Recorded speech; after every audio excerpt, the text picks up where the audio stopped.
మరోవైపు BC కులగణనపై Congress party కాకి లెక్కలు చూపించిందని ఆలేరు మాజీ ఎమ్మెల్యే భిక్షమయ్య గౌడ్ ఆరోపించారు.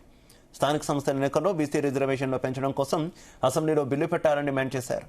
అసెంబ్లీలో లఘు చర్చతో లాభం లేదని మాజీ ఎమ్మెల్యే భిక్షమయ్య గౌడ్ అభిప్రాయపడ్డారు. కాంగ్రెస్ కు బీసీలంటే ఎందుకంత చిన్న చూపని ఆయన ఆగ్రహం వ్యక్తం చేశారు. రాహుల్ గాంధీ నినాదం ప్రకారం 46% బీసీలకు, 10% బీసీ ముస్లింలకు మొత్తం కలిపితే 56% రిజర్వేషన్ అమలు చేయాలన్నారు భిక్షమయ్య గౌడ్.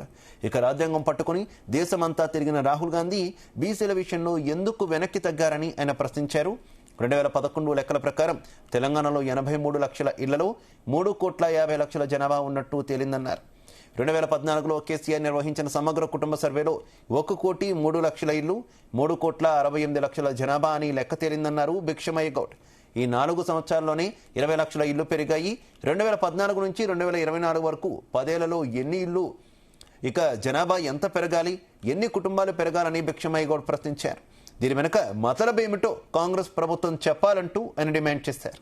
కులగణన చేస్తున్నావు, కులగణన వరకే అడుగు, కానీ నా ఆస్తి వివరాలు, నా అంశాలన్నీ తికమక పెడితే ప్రజలు కూడా కులగణనలో పాల్గొనలేదు, తిరగబడ్డారు. అది కూడా నేను ఒకే విషయం చెప్తా ఉన్నా, కులగణన చేస్తే కులగణనలో పెరగాల గాని తగ్గడం ఎట్లా తగ్గుతుంది అని చెప్పి నేను ప్రశ్నిస్తా ఉన్నా. ఆనాడు 42% రిజర్వేషన్ ఇచ్చేనాడు ఆయనకు తెలియదా?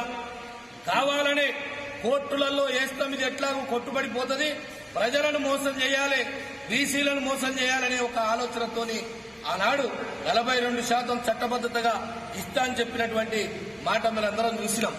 కానీ కులగణన అని చెప్పి సర్వే చేపడితే కేసీఆర్ గారు చేపట్టినాడు అమెరికాలో ఉన్నటువంటి వ్యక్తులు వచ్చిండ్రు, దుబాయ్లో ఉన్నటువంటి వ్యక్తులు వచ్చిండ్రు, అన్ని గ్రామాలలో ఇరుగు పొరుగు రాష్ట్రాల్లో ఉన్నటువంటి వ్యక్తులందరూ వచ్చి ఇక్కడ కులగణనలో పాల్గొన్నారు. కానీ ఇవాళ కులగణన పాల్గొంటామన్నారు, దాంట్లో 56 ప్రశ్నలు జోడించిండ్రు. 56 ప్రశ్నలతోని ప్రజలను తికమక పెట్టిండ్రు.